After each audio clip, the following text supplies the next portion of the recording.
예, 시간이 이제 된 관계로 오늘 특강을 시작하도록 하겠습니다. 그래서 어, 지금 계속 등록하신 분들이 들어오고 있어서 처음에는 약간 그 본론에 들어가기 전에 뭐 몇 가지 얘기를 하고 한 5분 후 정도부터 본론으로 들어가도록 하겠습니다. 어, 오늘 하는 내용은 좀 굉장히 좀 전문적인 내용이기 때문에 기본적으로 그 ESG라든지 아니면은 그 지속 가능성에 대한 거를 알고 계신 분을 전제로 하고 있고, 또 기본적인 거는 또 이제 제가 그 참고를 해가지고 그 자료에는 넣어놨으니까 나중에 한번 참고를 하시면 될 것 같고요. 그래서 먼저 그 제가 스크린을 한번 시어를 하고요.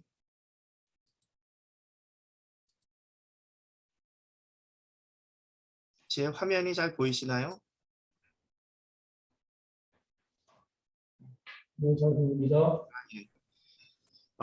이게 재밌는 통계인데요. 제가 한국에 계신 분들은 이제 링크드인을 잘 안 하시는데, 저도 이제 페이스북하고 링크드인 양쪽으로 다 같이 하고 있는데, 이제 주로 그 이 전문 분야에 계신 분들은 되게 이제 이 링크드인, 그 한국을 제외하고 다른 나라에서 이제 링크드인을 더 선호를 하는데요. 이제 한국은 아무래도 이제 페북이 굉장히 많이 그 선호를 하고 있는 건데, 여기 보시면 제가 링크드인에서 ESG라는 거를 한번 이렇게 치면 이 사람 전문가들 한번 숫자를 보시면 26만 6천 명이에요. 그러니까 어쨌거나 자기 링크드인에 ESG라는 용어를 뭐 스킬에 썼건 자기 잡에 썼건 하여튼 간에 26만 6천 명이 이 ESG하고 관련돼 있다고 보시면 되고요.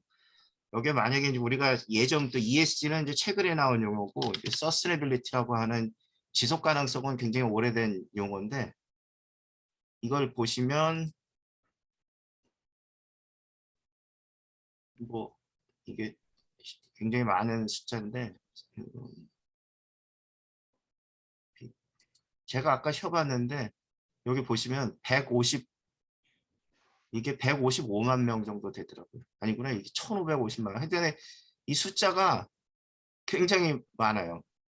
그러니까 제가 그 얼마 전에 이제 영국에서 열린 그 이 지속 가능성 관련된 이제 그 웨비나에서 제가 그때도 이제 톡을 한번 했었는데, 이제 거기서 이제 나왔던 질문 중에 하나가, 이렇게 많은 이 ESG나 이런 지속 가능성과 관련된 많은 전문가들이 이렇게 이 링크드인에 있는데 이게 진짜 이렇게 많이 필요한가?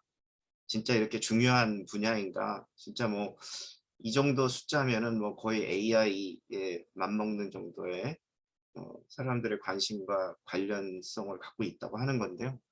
그래서 이런 것들이 지금 그 한국도 이제 뭐 지금 언론이나 뭐 이런 쪽에서 괜히 굉장히 많이 나오고 있지만은, 그 미국이나 다른 나라에서도 지금 이러한 분야에 관련된 이런 전문가들이 굉장히 많고, 거기에 관련된 뭐 컨설팅이라든가 관련된 여러 가지 뭐 투자라든가 이런 거 하는 사람들이 많다라는 거, 그런 게 하나에 한번 참고를 해보시면 좋을 것 같고요.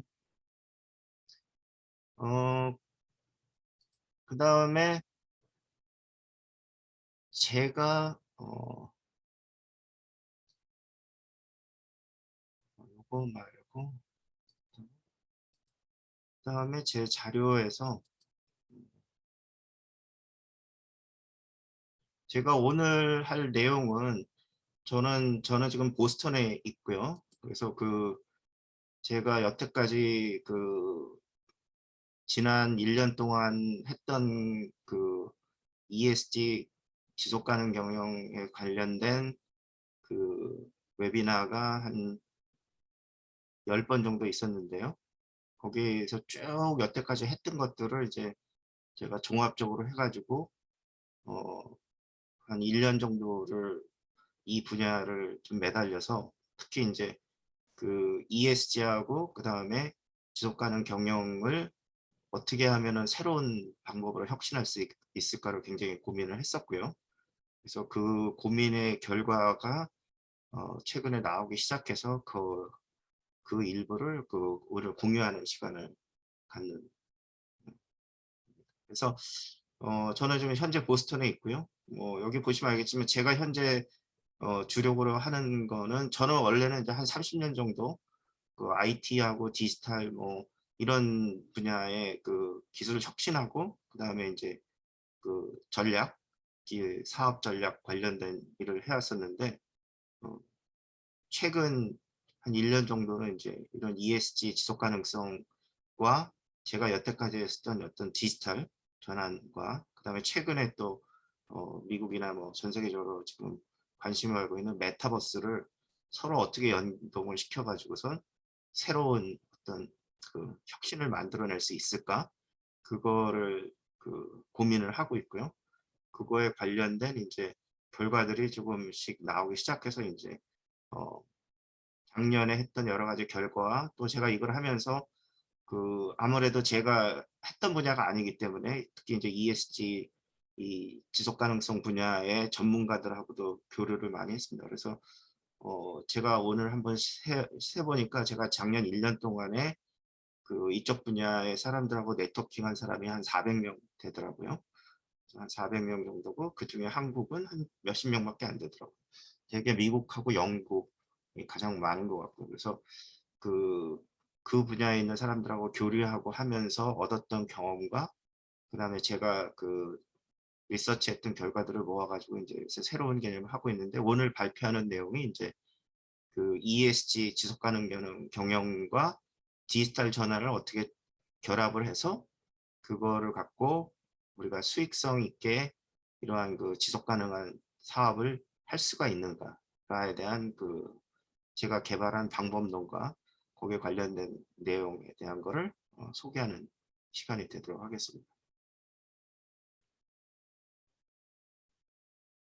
그다음에 오늘의 할 내용은 크게 이제 4개의 분야로 나누는데, 오늘 시간상 뭐 이거를 다 전반적으로 다루지는 못할 것 같은데, 이제 제가 여태까지 고민했던 내용들을 한번 이제 어떤 내용들을 제가 고민을 했었고, 그래서 어떠한 것들을 새롭게 제가 갖고 있는 그, 30년 동안의 어떤 기술 분야에서의 경험과 전문성과, 그다음에 또 1년 동안 열심히 전문가들과 교류하면서 경험하고 배웠던 이러한 ESG 지속 가능성 분야에 대해서 어떤 것들이 현재 이슈가 되고 있고, 어떤 것들이 문제가 되고 있고, 어떤 것들을 해결했으면 좋겠고, 또 거기에 또 제가 어떻게 기여를 할 수 있는가 하는 내용들을 다루도록 하겠습니다. 그래서 처음에는 이제 ESG, 특히 이제 제가 여기 좀 부연 설명드리면, 이 ESG 서스테이너빌리티라고 이렇게 용어를 이렇게 나눠 쓴 이유는, 이 서스테이너빌리티라는 이 용어는 굉장히 오래전에 나왔던 개념이고요.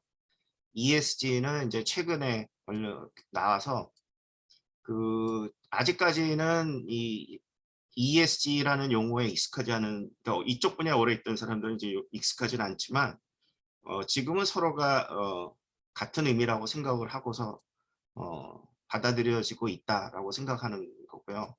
좀 더 백그라운드를 자세하게 얘기하면, ESG는 투자자들이 자기네들의 투자 포트폴리오 대상이 이러한 지속 가능 경영을 얼마나 잘 하고 있는가, 그러므로 해서 투자 대상 기업들이 이러한 지속 가능 경영을 통해 가지고 이 기업에 투자했을 때 자기들이 투자 수익을 얻을 수 있을까라는 거에 대한 그러한 것들을 평가하기 위해서 만든, 어떻게 보면 지속 가능성 중에 이제 지표. 그래서 우리가 이제 그 중에 이제 environmental, 환경, 사회, 그다음에 이제 이 governance, 기업의 경영 구조, 지배 구조라고도 얘기도 하고, 그다음에 뭐 투명 경영이라고도 얘기를 하는데요.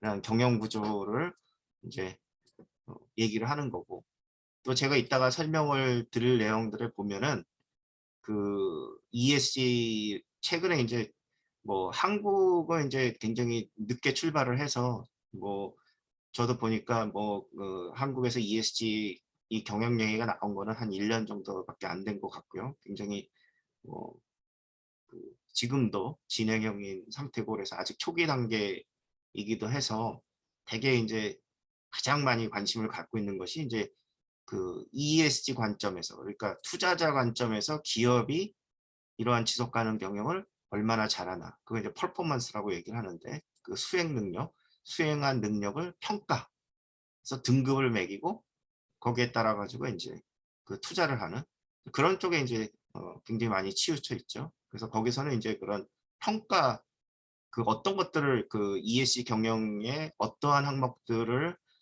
그 경영의 어떤 대상으로 해서 기업이 그 수행을 했을 때 거기에 대한 성과, 퍼포먼스가 어떻게 됐나, 그걸 어떻게 측정을 하고 그걸 어떻게 등급을 매길까, 뭐 이런 것들이 이제 주요 관심사가 되는 거고요. 미국과 유럽도 마찬가지죠.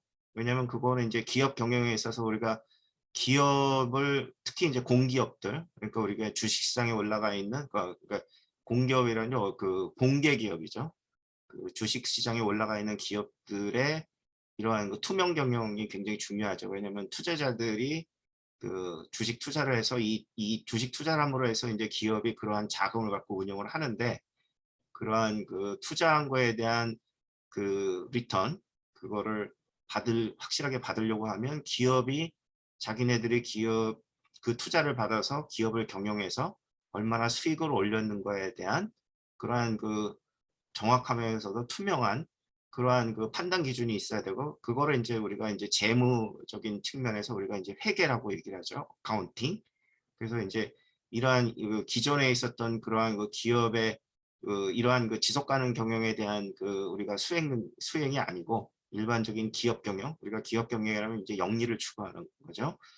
그러한 그 영리를 추구하는 경영에 있어서의 그 퍼포먼스, 기업 영리 경영에서의 성과는 우리가 그거를 이제 수익이 얼마나 됐냐, 우리가 얘기하는 이제 우리가 뭐 그 밸런스 시트라고 하죠. 캐시플로우 뭐 이런 것들을 이제 해서 우리가 잘 알고 있는 이제 국제적으로 공인된 그러한 그 Generally Accepted Accounting Principle이라고 얘기하죠. 그래서 그거를 통해 가지고 이제 그 정부에서도 그거를 주제해서 이제 미국 같은 경우에 이제 SEC라는 데다가 이제 공시를 하게 돼 있죠.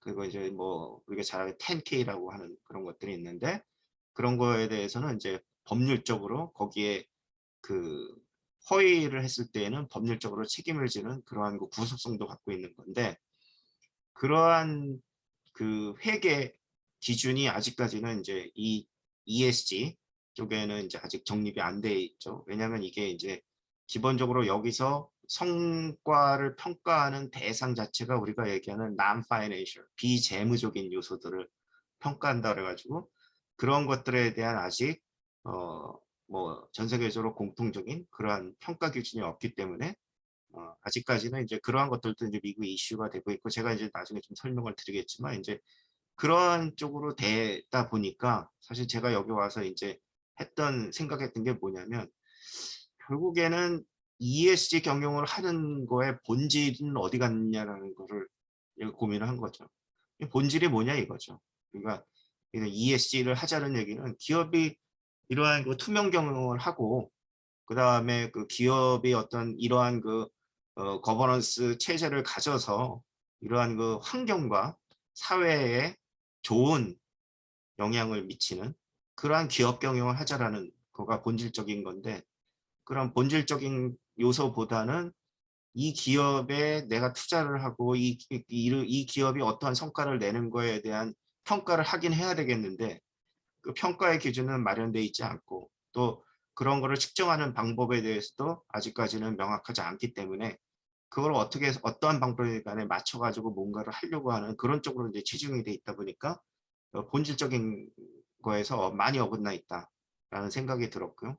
저같이 오랫동안 다른 분야 ESG나 이런 쪽으로 안 하던 그냥 일반적인 우리가 얘기하는 저는 뭐 디지털이나 IT 갖고 기술 혁신 그래서 기업이 수익을 영위하는 그런 쪽으로만 계속 있었고 거기에는 굉장히 정교한 이러한 그 사업 전략이라든가 아니면 뭐 비즈니스 모델 개발에 이런 것들이 이제 발전돼 있는데 이쪽에 와서 보니까 굉장히 그런 거가 미약하다라는 생각이 들어서 이제 제 나름대로 그러면 어떻게 하면은 그 본질적인 이러한 그 ESG 경영의 본질을 찾을 수 있을까라는 걸 고민을 해서 제가 생각했던 것이 그러면 디지털 전환하고 같이 한번 결합을 제가 잘 아는 걸로 해서 이 디지털 전환이라고 하는 새로운 렌즈로 ESG를 바라보면 거기에서 새로운 어떤 경영에 대한 것들이 나오지 않을까라는 생각이 들어서 그 제가 이제 이런 것들을 하게 됐고요. 그래서 그 백그라운드가 되는 내용을 제가 좀 설명을 드릴 거고요. 그래서 결국에는 현재 ESG가 한국도 그렇고 미국도 그렇고 마찬가지예요. 이렇게 잘 정착이 됐다고 볼 수가 없는데 그 근본적인 원인은 아까 제가 얘기했던 ESG 경영에서의 그 퍼포먼스 매저했던 그런 것들이 전부 난 파이낸셜 비재무적인 요소고 그것이 기업의 어떤 단기적인 성과 측정과 그 다음에 이 ESG 경영이 원래 추구하고 있는 중장기적인 이러한 그 가치 추구 경영에서의 시간적인 괴리와 그러한 것들 때문에 이제 이 실질적으로 많은 고민이 생기게 되는 거죠. 그런 내용들을 제가 설명을 할 거고요. 그래서 결국에는 그럼 두 개를 동시에 추구할 수 있는 방법이 없을까? ESG에 원래 하고 있는 우리 환경이라든가 사회라든가 이런 쪽에도 공헌을 하면서도 기업이 원래 추구하고 있는 그러한 그 수익성 있는 그러한 것들을 동시에 추구할 수 있는 그런 방법은 없을까? 그리고 고민했던 내용들을 제가 공유를 할 거고요. 그걸 한번 이제 지금 가장 ESG 경영에서 취급하게 생각해야 될 것이 이제 우리가 얘기한 지구 온난화하고 관련된 이러한 그 탄소 이 중립, 그다음에 탈탄소 경영 이런 거 뭐 한국도 굉장히 지금 시급하게 해야 되는 상황이니까 거기에는 어떻게 적용할 수 있을까라는 내용을 이제 전반적으로 다루도록 하겠습니다. 그럼 이제 서론에서 제가 설명을 자세히 드렸으니까 빨리빨리 해서 넘어가도록 하겠습니다. 그래서 먼저 그 ESG 그 지속 가능성이라는 건 이제 당연히 해야 되는, 그러니까 당연히 그 기업이 추구해야 되는 그러한 그 기업 경영의 어떤 대상, 목표 이런 거가 됐다. 그래서 임퍼레이티브라는 게 영어로 그런 거 당위적으로 받아들여야 되는 전제거든요. 그래서 이제 이런 거고. 근데 그럼에도 불구하고 코넌드럼은 뭐냐면 혼란스럽다. 아 이게 반드시 당위적으로 받아들이긴 드려야 되는데 이게 그렇게 하기에는 뭔가 혼란스러운 점이 있다라는 거를 제가 이제 보고 그게 뭐냐라는 걸 제가 설명을 드릴게요. 먼저 당위적으로 받아들이는 거 뭐 전 세계적으로 뭐 아시겠지만 이제 UN에서 Sustainable Development Goal이라고 SDG라고 이거 뭐 이쪽에 있는 분들은 다 아는 거죠. 그래서 17개의 뭐 전체적으로 종합을 하면 이제 크게 세 가지로 나눌 수가 있는 게 이제 그 지속 가능 개발의 어떤 분야냐? 환경적인 요소, 사회, people, 사람, 인간, 사회에 관련된 거, 그 다음에 경제, economics에 관련된 것들을 해서 전 세계가 추구해야 될 개발 방향을 2030년까지 이렇게 하자라고 이제 이런 것들이 있었고요. 그 다음에 뭐 작년에 그 영국에 있었던 이런 그 이 기후 변화에 대응하기 위한 뭐 이러한 여러 가지 이제 이 국가 정상들도 나와서 기후 변화에 어떻게 대응한 것도 얘기를 했었고 우리가 잘 알고 있는 다보스 포럼도 그렇고 뭐 이 IPCC 같은 경우는 이제 국제기구 산하 기관인데 우리가 이제 글로벌 지금 이제 우리가 생각했던 것보다 지구 온난화가 더 가속되고 있기 때문에 우리가 그 예전에 생각했던 시간보다도 더 빨리 이러한 그 지구 온난화의 영향을 우리가 잊게 된다라는 얘기를 하고 있고요. 사실 우리가 최근에 어떤 기후 변화라든가 뭐 이런 것도 홍수 이런 것들이 이제 어떤 이런 조짐이 아니냐라는 얘기들도 하고 있고요. 그다음에 뭐 국제적인 측면도 있고 뭐 나라마다 한국도 그렇고 미국도 그렇고 뭐 각국마다 이제 이러한 그 ESG 이 경영이 중요하다. 그 다음에 이제 미국 같은 경우에는 뭐 1.2 트릴리언 달러를 써서 이제 새로운 우리가 이제 지속 가능한 인프라스트럭처를 만들겠다 이런 얘기를 하고 있고요. 그 다음에 뭐 그 민간 기업 차원에서는 이제 ESG를 특정한 목적으로 해서 그러한 그 ESG 경영의 대상이 되는 포트폴리오를 만들고 거기다 투자하는 이러한 그 ESG 펀드가 그 뭐 53 트릴리언, 53 트릴리언 정도가 2025년 될 거다. 그러니까 전 세계의 어떤 투자 자금의 투자 펀드의 3분의 1이 이제 ESG 목적으로 쓰일 거다라고 얘기를 하는 거고, 뭐 JP 모간 같은 경우에는 이제 ESG 인베스팅 자체가 이러한 그 투자 커뮤니티에서 이제는 이제 메인스트림으로 되고 있다라는 얘기를 하고 있고요. 제가 아까 얘기했던 그 회계 기준이 없는 거에 관련해서는 이제 IFRS가 이제 우리가 회계 기준을 만드는 국제 표준 기구인데, 여기서 이제 이 ESG 관련된 그 회계 기준, 이거를 통일된 회계 기준을 만들겠다고 이제 작년 말에 선언을 하고 지금 작업을 하고 있고요. 그다음에 뭐 최근에 하버드 비즈니스 리뷰 같은 경우에는 이제 이러한 그 지속 가능 사업, 이 비즈니스는 이제 이미 그 메인스트림 비즈니스가 됐다라는 얘기를 하고 있고요. 뭐 이거는 이제 최근에 그 블랙락의 CEO, 그 전 세계에서 가장 큰 그 투자 자산 회사죠. 그 이러한 그 이 회사에서 이제 그 레리 핑크가 이제 이 스테이크홀더 캐피탈리즘, 그러니까 이해관계자 자본주의라는 거, 기존에는 우리가 얘기하는데 이제 주주 이러한 그 자본주의에서 이제 이해관계자 자본주의가 확고히 지금 독립되고 있다. 또 거기에 맞춰가지고 개별 기업 같은 경우에는 이제 뭐 이런 애플 같은 경우도 보면 기업의 퍼포즈는 더 이상 그 주주를 위한 수익 추구가 아니고 퍼블릭 굿, 그러니까 공공, 그리고 이 사람과 그 다음에 이 환경, 이런 것들을 위해서 우리가 기업의 존재 목적이 있다, 이렇게 지금 나오고 있는 거죠. 그러면 이제 여기서 뭐가 혼란스럽냐라는 얘기를 하면, 이제 그 MIT 슬론 잡지에서 이런 최근에 이제 Sustainable Business라고 해가지고 이제 최근에 특집이 있었는데, 거기에 보면 이제 이런 얘기가 나왔어요. 지금 보면 여기서는 이 기업이 반드시 해야 되는 거고, 이 지금도 보면 이제 우리가 얘기하는 탑 이그제큐티브, 최고 경영진이나 아니면 모드, 우리가 얘기하는 이사회에서 이거 굉장히 중요한 안건으로 다루고 있는데, 그런데 이러한 거를 추구하는 사람, 이러한 그 지속 가능성의 어떤 거기에 그 의무를 두고 이러한 거를 추구하는 CEO들이 그렇지 않은 CEO들보다 파이어 될 확률이 더 높다라는 이런 얘기를 하고 있는 거죠. 이거 어쩌란 얘기냐라는 거죠. 그다음에 뭐 최근에 나왔던 것처럼 이제 유니레버의 이제 그 투자한 헤지 펀드의 대표가, 야 유니리버, 너네는, 우리 유니리버는 이제 잘 알고 있는 것처럼 우리가 ESG 경영의 어떤 베스트 프랙티스 중에 하나인데, 니네 지금 주식이 이렇게 떨어지고 있는데 다른 니네 경쟁자하고 봐라. 니네 최근 몇 년 동안 이렇게 주식이 떨어지는데 니들이 이렇게 된 이유는 너무 지속 가능 경영에 몰두했기 때문이 아니냐라는 이러한 얘기도 하고 있어요. 그래서 이런 것들을 막 사람들이 진짜 그러냐 아니냐 뭐 이렇게 좀 굉장히 논란이 되고 있는 거죠. 이게 서로가 모순이잖아요. 그죠? 여기서는 지속 경영을 해야 된다라고 얘기하는 거고, 지속 경영 너무 하면 넌 잘린다, 이런 얘기를 하고 있는 거죠. 그래서 그럼 CEO들 보러 뭐 하라는 얘기냐? 결국에는 눈치를 보는 거죠. 적절히 아니고 적당하게 하면 된다.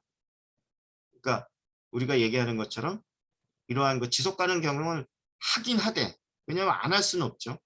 하긴 하되 눈치를 봐가며, 그다음에 이 기업의 어떤 재무적인 성과하고 이러한 그 ESG 지속 가능 경영의 어떤 수행의 결과를 보고 적당히 트레이드블 저울질을 해서 가면 된다라는 거가 이제 생각하고 있는 거죠. 그러니까 ESG 경영 자체가 우리가 얘기하고 있는 기업 경영의 어떤 완전히 녹아가지고 우리가 그냥 에브리데이 프랙티스에서 ESG 경영하는 걸 정착이 아직은 안 되고 있고, 뭐 미국이나 이런 데서 아직 안 돼 있고, 한국은 뭐 아직 시작하니까 뭐 이런 생각을 자체를 그냥 말로만 하고 있다. 저는 제가 볼 때 말로만 하고 있다라고 생각을 하는데요. 결국에는 이런 거에서 가장 전략적으로 가장 쉬운 방법은 그린워싱이죠. 립 서비스 하는 거죠. 그래서 우리는 ESG 경영한다라고 하고 리포트를 잘 만들면 되죠. 누가 뭐 리포트를 뭐 오디팅을 하긴 하는데 그 오디팅을 뭐 자기네들이 그 전문가들이 나서가지고 거기에 어떠한 그 특정한 매트릭스를 제대로 했는지를 뭐 평가할 것도 아니고 써주는 대로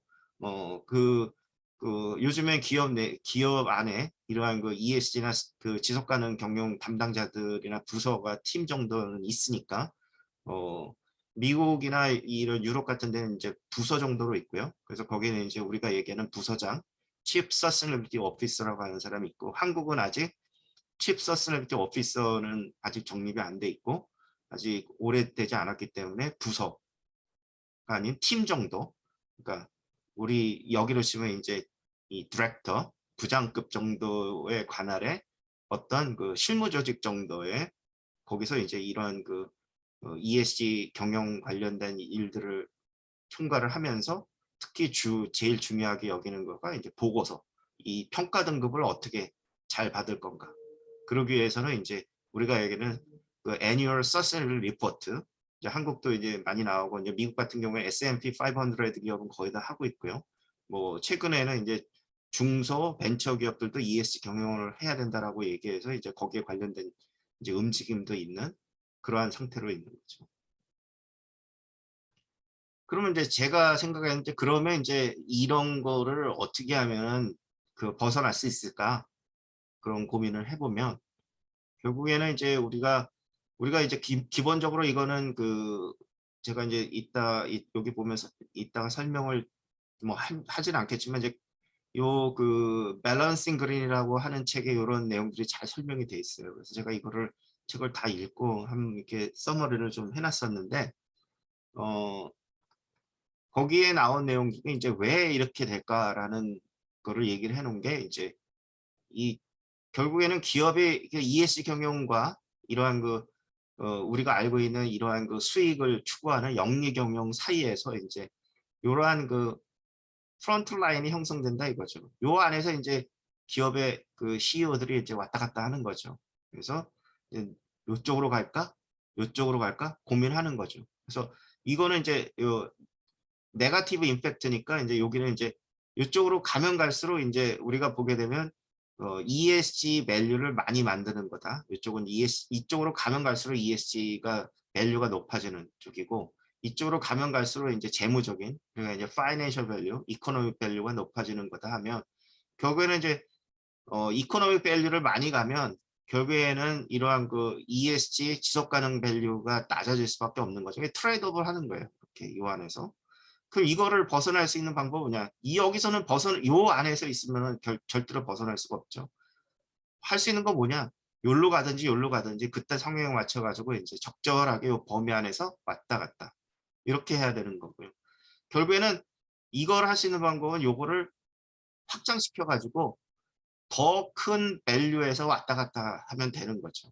왔다 갔다 할때 요 밸류를 더 크게 할 수 있는 범위를 넓힐 수 있는 거. 이렇게 확장할 수 있는 거를 저는 이제 이거를 밸류 이노베이션, 가치 혁신이라고 얘기를 한 거고요.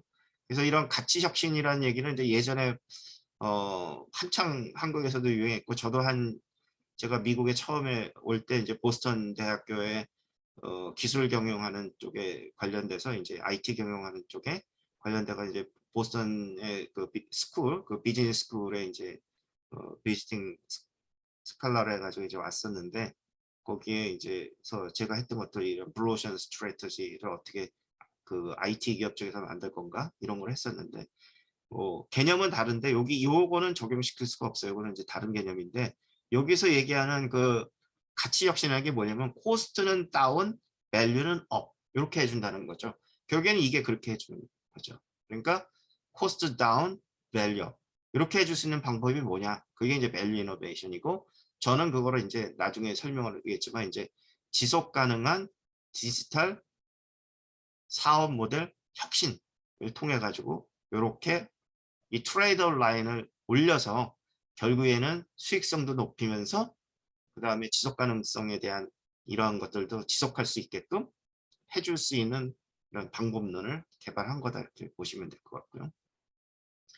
그래서 여기 레퍼런스는 제가 사실 1년 동안 세미나 준비하고 제가 하면서 했던 내용들입니다. 거의 다 제가 했던 내용들인데 처음에 이제 ESG를 전반적으로 이해를 하기 위해서 이제 ESG에 관련된 거를 전부 다 파악을 했었고요. 뭐 이건 제가 하지는 않을게. 뭐 여기 계신 분들이 다 알 거야. 이해하면 뭐 어떤 것이 있다.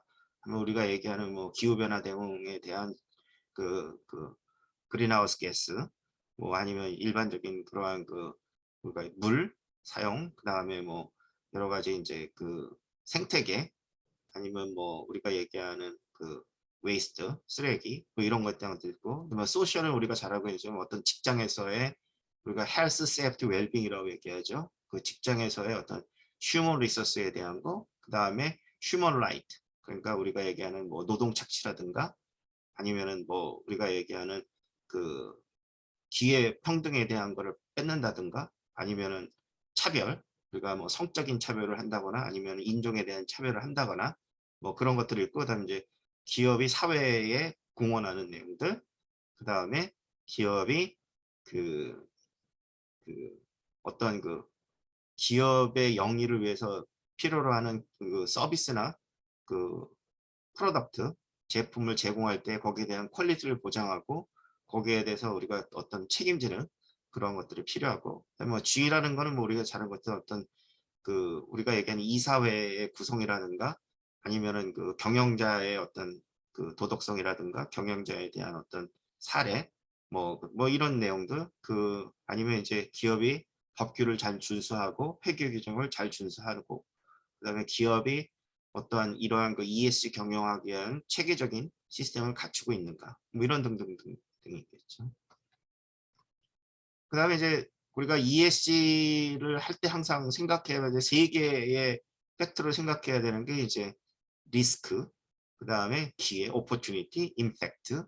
요건 이제 그 ESG 경영하는 사람들은 반드시 알고 해야 되는 게 더블 머티리얼리티라고 하는 개념이죠. 그래서 결국에는 기업이 이 사회와 환경에 주는 영향, 그거를 이제 인사이드 투 아웃 머티리얼리티라고 얘기를 하고 있는데요. 임팩트라고 얘기하죠. 그 다음에 아웃사이드 투 인이 뭐냐면 이러한 또 환경과 어떤 사회가 기업에 또 영향을 줄 수 있죠. 그거는 어떻게 보면 이제 리스크 팩터하고도 연관이 있는데요.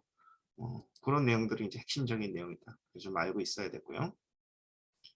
이거는 제가 정리를 해봤는데 뭐 이거는 이제 ESG 경영 프로그램을 이제 제가 이런 내용들은 이제 굉장히 많이 돼 있어요. 미국도 그렇고 한국도 아마 이제 ESG 경영하면서 뭐 한국은 주로 이제 미국에 기반을 둔 다국적 그 컨설팅 기업, 맥킨지라든가 뭐 KPMG라든가 뭐 어니스트 영이라든가 우리가 얘기하는 회계 기업 경영 뭐 컨설팅 하는 데서 뭐 이런 것들 갖고 와서 뭐 기업에 가가지고 진단하고 기업이 얼마만큼 ES 경영에 준비가 되어 있는가 하고, 그 다음에 목표 세우고, 그 다음에 거기에서 전략 짜고 뭐 등등등등 하는 그런 내용들이고요.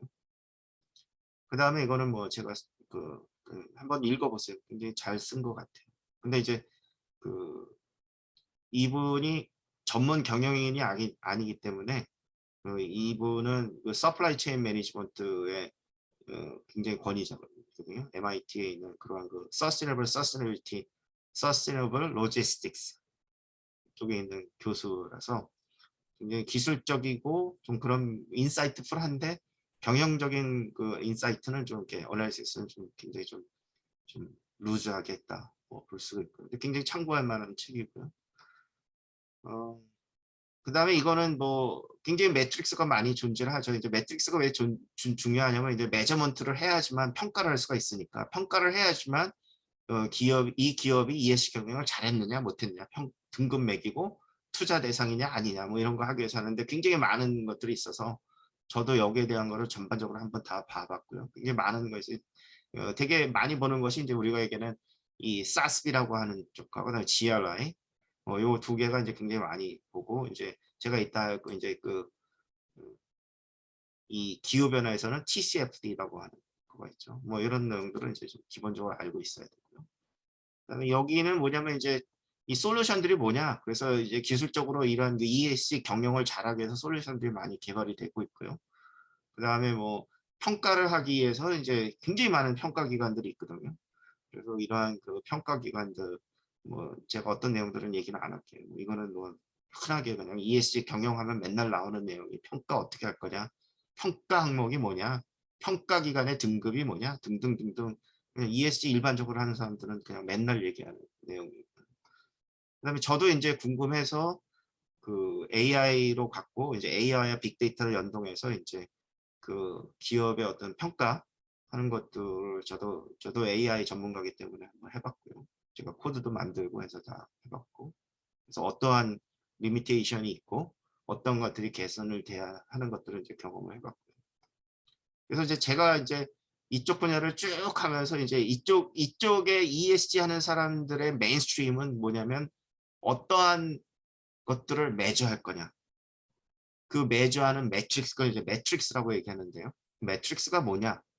그 다음에 그 매트릭스를 매저해서 KPI, 그 키 퍼포먼스 인디케이터를 어떻게 연동시켜서 퍼포먼스를 어떻게 매저하고 그러한 매저로부터 등급을 어떻게 매길 건가. 이게 이제 주요 관심사이기 때문에 저도 그 분야를 굉장히 오랫동안 한번 어떠한 것들이 있나 쭉 전부 다 봐서 제 나름대로 정리를 해봤어요. 그래서 어떤 것들이 지금 현재까지 문제가 되고 대부분의 문제는 데이터더라고요. 그러니까 데이터가 가장 문제고 그 다음에 이제 평가 방법, 그 다음에 그 뭐야 측정 방법 등등등등이 다양하기 때문에 우리가 얘기하는 comparability, 뭐 우리가 등급을 매겨가지고 평가를 하려면 뭐가 기준들이 가까워요. 기준점이 같은 선상에서 평가를 해서 등급을 매겨야 되는데 가지각색이다. 결국에는 그 이쪽 그 평가기관에서 한 거랑 저쪽 평가기관에서 하는 다른 이유가 뭐냐면 평가 지표도 다르고 평가 지표를 측정하는 방법도 다르고 그것들을 합하는 방법도 틀리고 그걸 또 산업을 어떤 산업별로 해서 하는 그러한 산업법 적용도 들리고 다 틀리기 때문에 아직까지는 굉장히 그 이 분야에 대해서 사람들이 많이 관심 갖고 또 이 분야가 돈이에요. 왜냐하면 잘 안 되기 때문에 굉장히 많은 이러한 그 이쪽에 전문가들이 몰려 있는 거가 이 분야다. 평가 분야다. 이렇게 보면 될 것 같고요. 제 나름대로 정리를 해봤어요. 아직까지 멀었다라는 생각이 들고요. 그래서 저희 나름대로 이건 제가 기회가 된다면 제가 여태까지 이 분석한 걸로 해서 나라면 이렇게 매니지먼트 플랫폼하고 이러한 거 평가하는 거 경영 플랫폼과 이 평가 플랫폼을 한번 유니파이해서 한번 만들어 보고 싶다 해서 제 나름대로 한번 솔루션을 어떻게 개발할 건가, 그 플랫폼화를 어떻게 할 건가 뭐 등등을 한번 해봤던 거고요. 자, 이제 그러면 이 ESG하고 ESG 자체가 굉장히 복잡하죠. 지금도 보면 뭐 지금 굉장히 많고 사실 제가 아까 얘기했던 그 수많은 사람들은 다 여기까지 일하는 사람들이에요. 다 여기까지. 네, 여기는 오지도 않죠. 여기는. 그런데 이제 저는 이제 거기다가 그럼 디지털 트랜스포메이션을 왜 인프레이트 이것도 당연시 받아들여야냐면 이제 이거는 논리적으로 간단한 게 뭐냐면 그 이 코로나 이후에 지금 이제 미국은 이미 이제 엔데믹이라는 걸 선언하기 시작했죠. 코로나 종식됐다. 한국은 아직 코로나가 한국에서는 이제 정부에서 인위적으로 그거를 많이 컨트롤하고 미국 같은 경우에는 이제 작년 여름부터 해가지고 컨트롤을 거의 정부에서 이렇게 억압적으로 안 하고 거의 자율에 맡기고 이제 기준만 내주고 사람들이 이제 자율적으로 지키게 하는 이제 미국하고 한국의 다른 점은 뭐냐면 이제 미국에는 통제를 하면 사람들이 뭐라 그러는데 이제 한국은 통제를 안 하면 사람들이 뭐라 그러더라고요. 그래서 미국은 거의 통제를 안 하면 뭐 국민들이 뭐라고 안 하니까 그래서 이제 자율에 맡기고 지방자치에 맡겨가지고 지금 이제 거의 다 끝났다고 보고 있고요. 한국은 제가 보니까 아직 피크가 안 간 것 같아서 한 몇 달 정도는 더 가야 될 것 같은데 저도 그래서 한국에 못 가고 있는데 그러니까 그 디지털 전환이 급속도로 됐다라는 거는 뭐 오늘 이렇게 하고 있는 이러한 웨비나도 사실 저도 예전에는 이런 걸 하지 않았었거든요. 대면으로 해서 하고 한국에 가서 하고 미국에서 하고 이렇게 했었는데 이제는 이렇게 이러한 그 온라인으로 하는 거가 이제 일상화가 됐다라고 하는 거고요. 그래서 그 디지털 전환이라는 건 결국에는 지금 가속화가 됐기 때문에 결국에는 기업이 해야 될 당위성이다. 그 ESG도 이제 당위적으로 해야 되는 거니까 두 개를 합쳐서 당위적으로 하자라는 거가 이제 제가 생각하는 거고요. 그럼 이걸 왜 당위적으로 생각을 해야 되느냐는 논리를 이제 제가 얘기하는 게 아니고 또 저 말고 이제 다른 데서 하는 객관적인 지표가 있어야 되겠죠. 그래서 이제 저는 이제 이걸 ESDX라고 얘기하고 이런 거라는 건 이제 엑센처 같은 국제적인 그러한 컨설팅 기관에서 이거를 두 개를 같이 하는 걸 투인 트랜스포머 얘기하는데 할 거면 두 개를 같이 하자 결합해서 두 개를 같이 하면 한 2.5배 정도로 그렇지 않은 기업보다 미래의 어떤 선도 기업이 될 가능성이 크다라는 거를 했고요. 그다음에 이게 이제 재밌는 이제 설문을 했었는데 한 5천 명 정도의 전 세계에 있는 이 경영자들을 대상으로 해서 여기 보시면 유럽, 북미 지역, 아시아 이렇게 해가지고 이 성향들이 다 틀리더라고요. 지역마다. 그래서 너 ESG 경영을 왜 하냐 이렇게 물어봤는데 되게 이게 되게 뭐 조금씩 다 다르긴 하지만 첫째는 뭐냐면 이제 규제죠. 이거 뭐 정부에서 규제하고 뭐 탄소 경영 탈탄소 경영해야 된다라고 얘기하고 있고 그다음에 뭐 기업 환경을 갖다가 뭐 ISO에 뭐 규정해 가지고 뭐 직원들의 어떤 이 건강이라든가 아니면 안전이라든가 이런 걸 해야 된다라는 어떤 정부 규제. 그다음에 아까 얘기했던 레디 블랙락의 CEO처럼 영향력이 있는 투자자들이 ESG 경영 안 하면 투자 안 하겠다.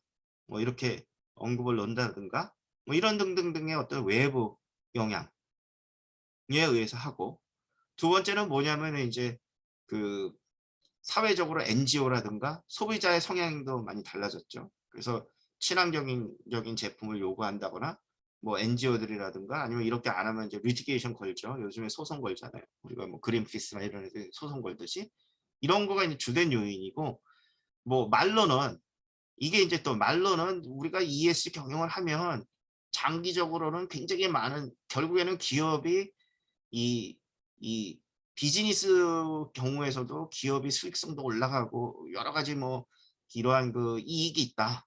뭐 레퓨테이션도 있고 그다음에 뭐 여러 가지 등등 이제 제가 나중에 이제 설명해 드리면 뭐 그런 거다라고 이제 뭐 컨슈머 디맨드, 브랜드 레퓨테이션 뭐 이런 거나 이제 그로스 레비뉴 포텐셜 뭐 이런 파이낸셜 관점 요런 관점에 대해서는 많이 고려를 안 한다라는 거죠. 결국에는 요런 것 때문에 하긴 하되 ESG 경영은 코스트의 개념으로 본다라 이렇게 보는 거죠. 그래서 결국에는 자발적으로 안 한다라는 거죠. 기업의 수익보다는 코스트 우리가 얘기하는 이러한 기업의 우리가 얘기할 때 이제 바텀 라인, 탑 라인이라고 얘기할 때 이 탑 라인적인 관점에서는 하지 않는 거죠. 그냥 코스트 관점에서만 보고 있기 때문에 그래서 그것이 이제 이 결국에는 이러한 문제를 해결하기 위해서는 두 개를 같이 하자라는 그러한 논리가 되는 거고요. 그 다음에 뭐 WF 같은데 월드 이코노믹 포럼도 그래서 이러한 내용을 하고 있어요. 그래서 뭐냐면 디지털하고 여기 이제 환경만 얘기했는데 이런 환경을 브릿지하자, 연결하자. 그래서 이제 기업의 경영자들을 위한 프레임워크 어떻게 그거를 연결할 거냐에 대한 프레임워크를 만들어서 이제 제가 정리를 해놓은 건데 하여간에 뭐 이게 보고서가 있으니까 한번 읽어보시면 이제 이런 것들도 하고 있다. 그래서 프레임워크를 이렇게 만들어 냈고요. 그 다음에 뭐 이런 걸 하게 되면 굉장히 뭐 최근에는 이제 굉장히 재밌는 내용은 이제 기업의 어떤 전통적인 기업 시네이더 일렉트릭 같은 경우에는 이제 우리가 얘기하는 파워 시스템 뭐 어떤 발전소라든가 이런 데 들어가는 이제 설비들을 만드는 회사인데 이 회사가 이제 최근에는 어떻게 했냐면 자기는 이제 설비를 파는 회사가 아니고 지속 가능성의 전문성을 파는 회사다. 이렇게 선언을 하기 시작했어요. 결국에는 이 지속 가능성을 우리가 제대로 하기 위해서는 결국에는 Sustainability and Digitalization go hand in hand 같이 가야 된다라는 얘기를 하기 시작했고요. 가트너 같은 경우에도 뭐냐면 이제 이 디지털 지속성이 뭐냐? 결국에는 이 디지털이라는 거를 결국에는 도입을 해야 된다라는 얘기를 하고 있고요. 그래서 뭐 디지털 경영을 하게 되면 디지털 경영을 같이 융합을 하게 되면 여러 가지가 있는데 좋은 건 뭐냐면 아까 얘기한 데이터에 대한 데이터 확보라든가 운영이라든가 데이터 매니지먼트 그다음에 투명성 확보 이런 거 굉장히 좋고 그다음에 어떤 퍼포먼스 매저하는 거에 대한 기준을 잡아서 그거를 제대로 할 수 있고 그 다음에 여러 가지 이제 아까 얘기한 ESG 리스크라든가 임팩트 뭐 이런 것들도 굉장히 우리가 이제 다양한 방법으로 우리가 그것들을 이해할 수 있다라는 거고, 그 다음에 뭐 아까 얘기한 보고서도 자동으로 만들어낼 수 있고, 뭐 그런 것들을 이제 다양한 장점이 있어서 결국에는 그 ESG 지속 가능 경영에 이 디지털이라는 개념이 들어올 수밖에 없다라는 거고요. 그래서 저도 이제 생각을 해서 사실 작년도에 ESG DX 포럼이라는 거를 이제 만들고자 해서 이제 굉장히 좀 하고 있었던 이유가 결국에는 이게 지금은 미비하지만 결국에는 메인스트림, 아까 얘기한 ESG가 메인스트림이 됐다 했잖아요. 결국 ESG 디지털 트랜스포메이션이 메인스트림이 갈 거라는 저는 이제 인사이트가 있고요.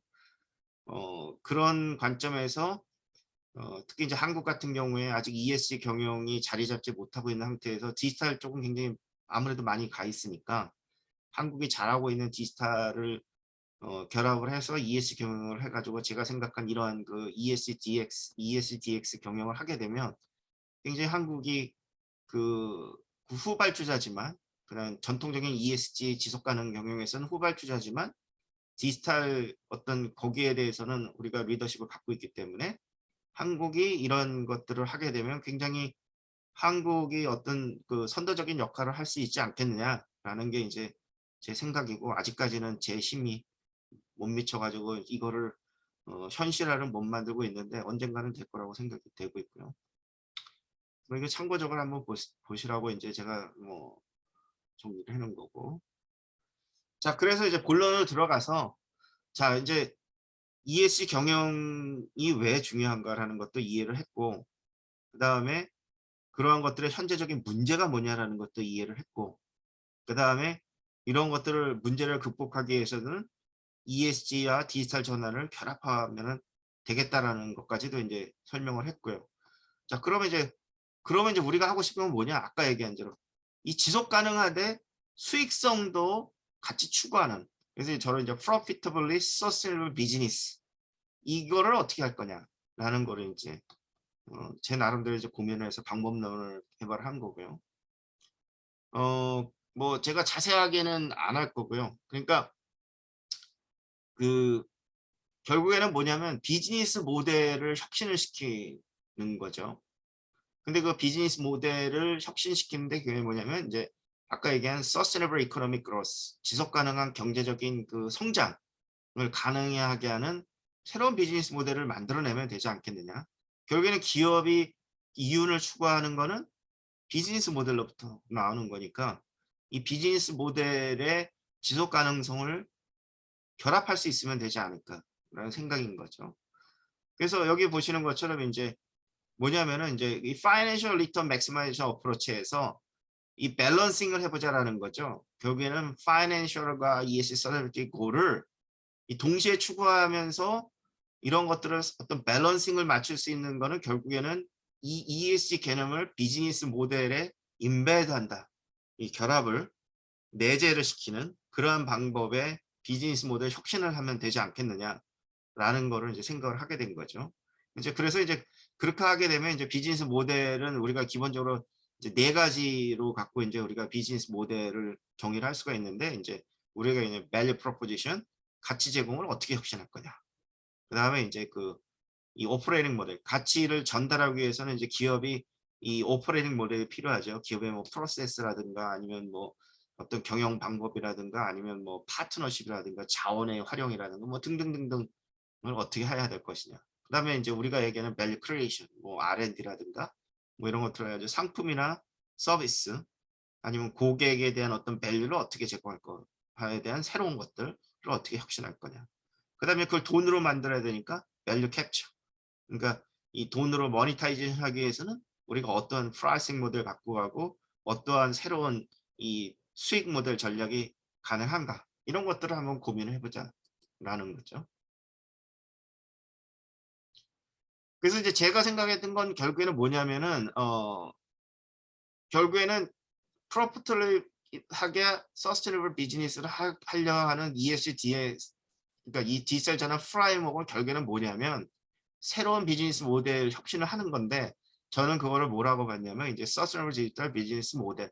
그러니까 서스테이너빌리티와 디지털 전환을 가능하게 하는 디지털 비즈니스 모델을 서로 결합해서 어떻게 할 거냐에 대한 방법론을 만들면 되지 않을까라는 생각을 하게 된 거죠. 제가 이제 나중에 제가 여기 보시면 제가 최근에 이걸 화이트 페이퍼를 썼어요. 그래서 미국에 제가 이 디지털 전환하고 그다음에 지속 가능성이 있는 전문가 그룹하고 지금 일을 하고 있는데요. 거기 있는 사람들이랑 뭐 대부분의 아이디어는 제 거고 이제 이 사람들하고 같이 이제 디스커션 하면서 이거를 한번 미국에서 보급을 해보자. 왜냐면 미국도 아직까지는 요 ESG 지속 가능 경영 쪽 사람들이 이 디지털 전환을 잘 몰라요. 디지털을 잘 모르기 때문에 이걸 두 개를 결합한다는 것 자체도 그 사람들이 굉장히 낯설거든요. 근데 요 Profitably Sustainable Business는 좋아해요. 사람들이. 그래서 그러면 요거를 목표로 했을 때 우리가 요렇게 가면 어떤 새로운 렌즈, 우리가 얘기한 새로운 시각으로 보면 이걸 할 수 있으니까 이것도 한번 고려해보자라고 해서 이제 이 ESG, 전통적인 ESG, 이 서스테이너빌리티 하는 이러한 그 커뮤니티에 제안을 하는 거죠.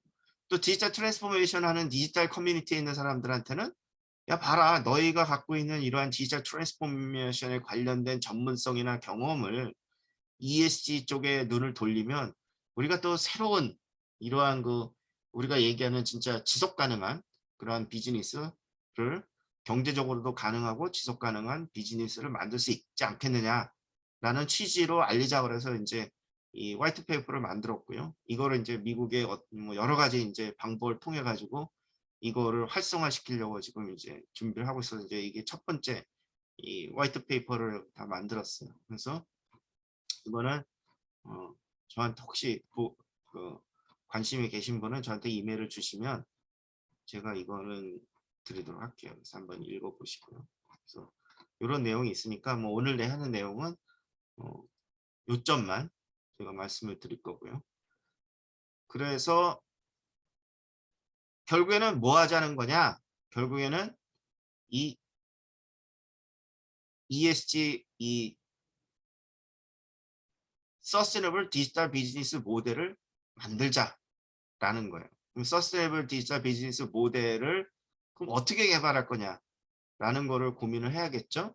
이제 그게 이제 이거는 이제 제가 이제 개발한 거죠. 그러면 어떻게 이걸 할 거냐? 물론 이제 이러한 거 서스테이너빌리티 디지털 비즈니스 모델을 만들기 위해서는 우리가 아까 얘기한 value proposition, value creation, value capture, value delivery, 오퍼레이팅 말을 요거를 각각의 컴포넌트별로 해가지고 거기에다 어떻게 ESG와 어떤 기업의 어떤 기존에 했던 것들 디지털 이 비즈니스 모델을 어떻게 결합할 거냐 하는 거를 하면 되는데 그걸 좀 더 체계적으로 할 수 있는 방법이 뭔가라는 걸 고민을 하다가 이제 저는 이제 저희 아까 얘기한 요 화이트 페이퍼를 같이 쓴 전문가들이 이제 이쪽 IT나 뭐 특히 이제 디지털 전환 관련해서 이제 IT 프리 미국의 이제 그 전기 전자공학회에 있는 이쪽의 핵심 멤버들이거든요. 그래서 이 사람들이 저도 한 30년 됐지만 뭐 이분들 중에는 40년 이상 이 전문성도 있어서 이 사람들이 이제 다 기본적으로 백그라운드는 엔지니어링, 사이언스 기반의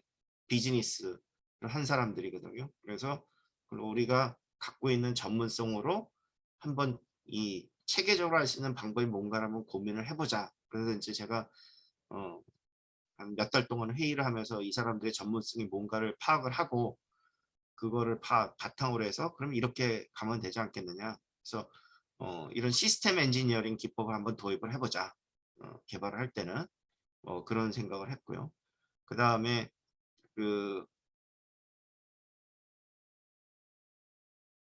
이 실제로 구현을 할 때에는 우리가 생각하는 것처럼 우리가 이 디지털 기반의 어떤 전문성을 갖고 있기 때문에 그러한 디지털 기반으로 해서 아까 얘기한 디지털 솔루션들을 어떻게 해서 이러한 것들을 이 비즈니스 모델이 잘 구현이 할 수 있는 서포팅을 할 수 있을 건가 라는 거를 이제 고민을 했고요.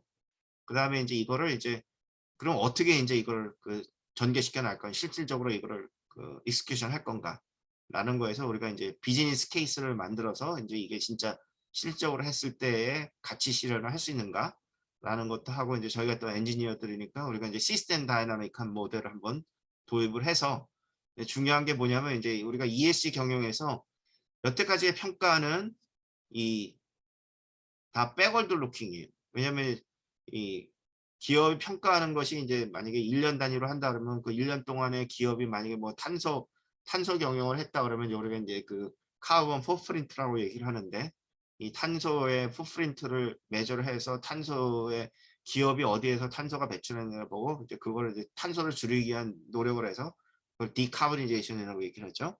그래서 탄소를 얼마를 줄였다. 다 과거의 일들이잖아요. 그래서 이제 그런 거 가지고 평가를 하지만 사실 ESG에서 또 중요한 게 뭐냐면 forward looking을 해서 결국에는 내가 이런 ESG 경영하게 되면 미래에 1년 후, 2년 후, 3년 후, 10년 후에는 어떠한 물론 이제 non-financial benefit도 주죠. 굉장히 많은 것들이 있죠.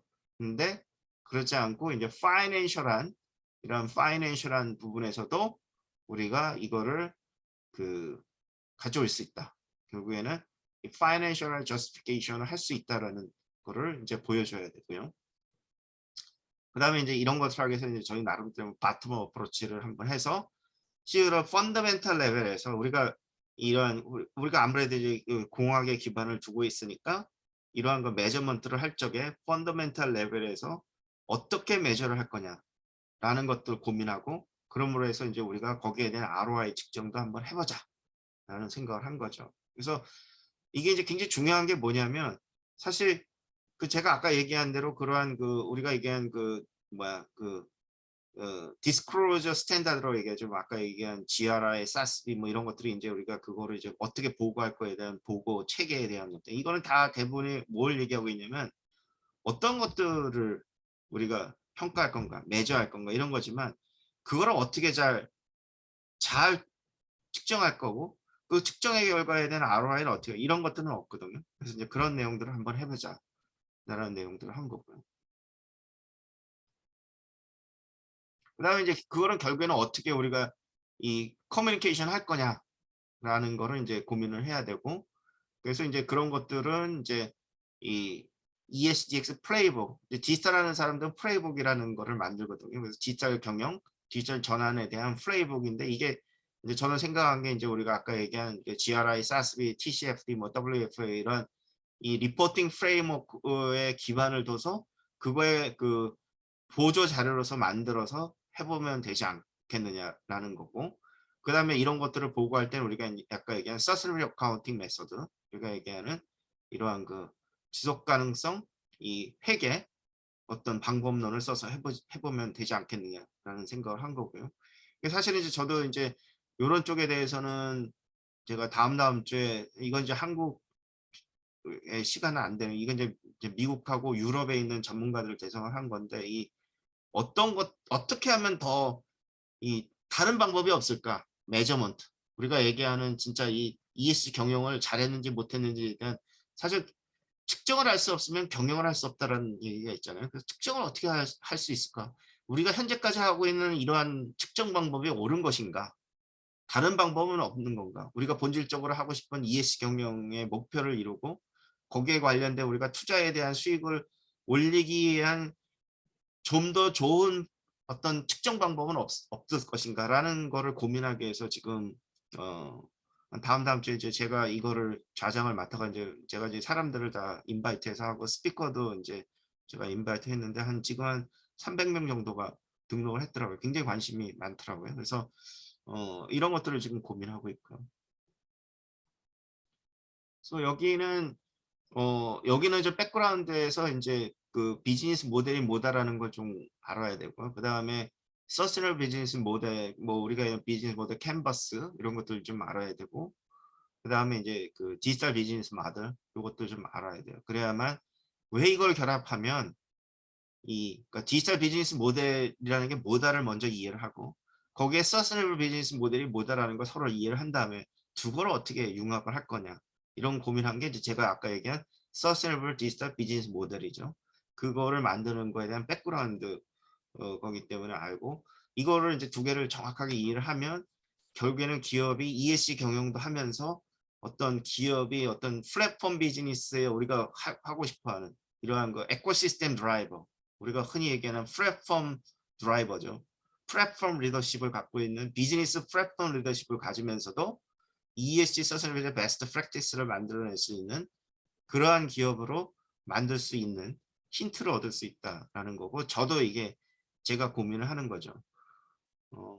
제가 참고로 제가 요즘에 하고 있는 게 뭐냐면, 제가 작년부터 해서 제가 이렇게 중요하다 생각하는 것들을 이렇게 만들었어요. 근데 지금 이게 뭐냐면 제가 아까 제 설명드린 것처럼 제가 하고 있는 ESG, 서스테이너빌리티 분야하고 디지털 트랜스포메이션, 그다음에 요즘에 하고 있는 메타버스, 요 세 개를 결합하는 거로 해서 뭔가 이 분야에 제 나름대로 인사이트를 줄 수 있는 기여를 해볼 수 있는 게 없을까 해서 이제 제가 오늘 하는 내용이 그 중에 하나죠.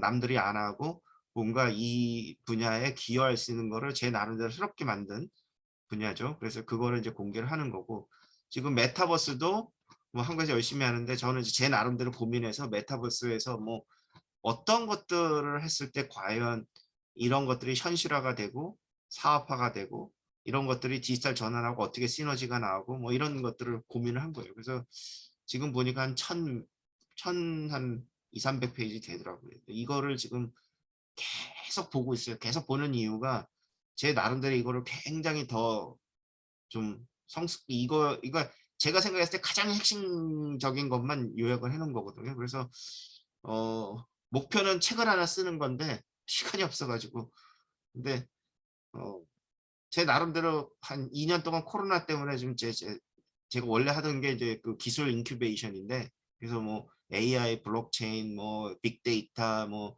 IoT 이런 쪽에 기술 개발하고 뭐 이런 것들을 하던 게 이제 코로나 때문에 못 하고 있으면서 이제 뭔가 좀 여태까지 했던 거 새로운 걸 뭐 할까라고 했던 세 가지 토픽이 이제 그거였거든요.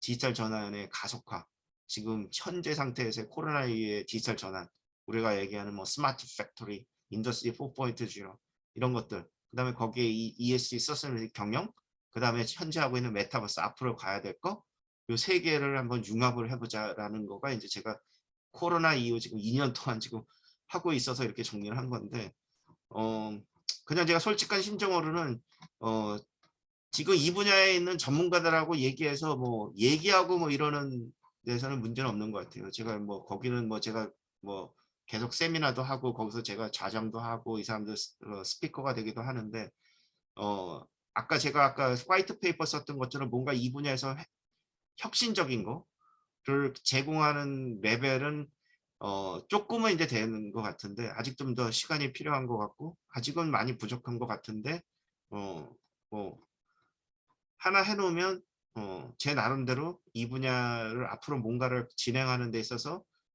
다른 사람들이 제 거를 기반으로 해서 뭔가 그 다음에 다양한 일을 할 수 있는 근거를 기반이 될 수 있는 거는 할 수 있지 않을까라는 생각을 하고 지금 하고 있습니다. 그래서 이제 그러면 이제 디지털 디카보니제이션 쪽에 가서 제가 이거는 사실은 다음 주에 사실 여기 미국에 제가 링크드인에 한번 보시면 제가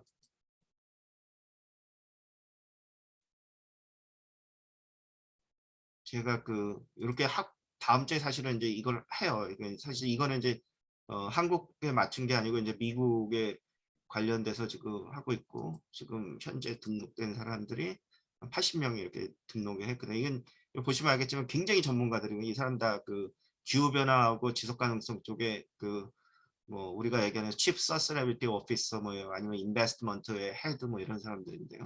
이 사람들 앞에서 지금 발표할 내용이라서 제가 자세하게는 안 할 거고요. 그래서 그냥 기본적으로 여태까지 했던 거 하고 결국에는 프로피터블하게 하면서 우리가 얘기하는 탄소 중립화, 이 넷제로로 어떻게 갈 거냐, 그러한 것들을 디지털로 어떻게 갈 거냐라는 거를 고민을 하고 있어요. 근데 아직 아주 깊숙한 레벨까지는 안 했어요. 제가 다음 주에 이걸 발표하기 때문에 한 일주일 시간이 있어서 지금 고민하고 있는데, 그냥 간단하게 설명을 드리면 이제 디지털 카보니제이션을 하게 되면 굉장히 도움이 돼요. 이제 이런 거 하기 위해서는 사실 이제 백그라운드가 필요한데 이제 뭐가 필요하냐면 이제 그 뭐 어느 섹터에서 그러면 이제 탄소가 많이 나오냐 이걸 알아야 돼요. 제일 많이 나오는 게 에너지죠. 에너지라는 게 뭐냐면 이제 우리가 얘기하는 이제 발전소, 그죠? 우리 한국도 그렇고 석탄, 뭐 한국 같은 경우에는 이쪽에 이제 그 우리가 얘기하는 원자력이 필요하냐 뭐 하냐 뭐 그런 얘기하면 택산업이 유럽 택산업에서 이제 소형 원전은 이제 그린으로 정의를 했는데 뭐 한국은 왜 문재인 정부에서 배제하냐 뭐 이런 얘기들 하고 있는데요. 그런 얘기들 하고 있고 가장 많이 그 필요로 하는 데가 에너지. 그다음에 이제 우리가 얘기하는 인더스트리 특히 이제 그 우리가 히팅을 많이 쓰는 거 철강, 시멘트 뭐 이런 쪽에 관련된 것들. 그다음에 이제 이 트랜스포테이션 교통들 이런 데 많이 가다 빌딩 뭐 이런 등등 이 어디서 탄소가 많이 나오냐 하는 것들. 그다음에 이러한 탄소가 나와 가지고 기후 변화를 일으키면 리스크가 어떻게 우리한테 어떤 영향을 미치냐. 그래서 이제 이런 것처럼 제가 이제 정리를 한 것처럼 이제 이 탄소 경영을 어떻게 해서 우리가 넷제로로 갈 거냐에 대한 걸 이제 방법론을 이렇게 국제적인 기구에서 다 만들어 놨거든요. 그래서 이제 제가 이거 한 장에다 한번 요약을 해본 건데 이런 개념들도 그러니까 이 넷제로라는 게 뭐고 넷제로 트랜지션을 어떻게 할 거냐, 전략적으로 어떻게 하고 방법론은 어떻게 되냐 이런 것들 좀 이해를 하고 있어야 되고요. 그 다음에 이런 것들을 해가지고 결국에는 기업이 이 평가를 받을 때 어떻게 해야 되느냐. 그래서 이제 TCFD라는 걸 통해 가지고 이제 이런 방법론을 좀 알고 있어야 되고요.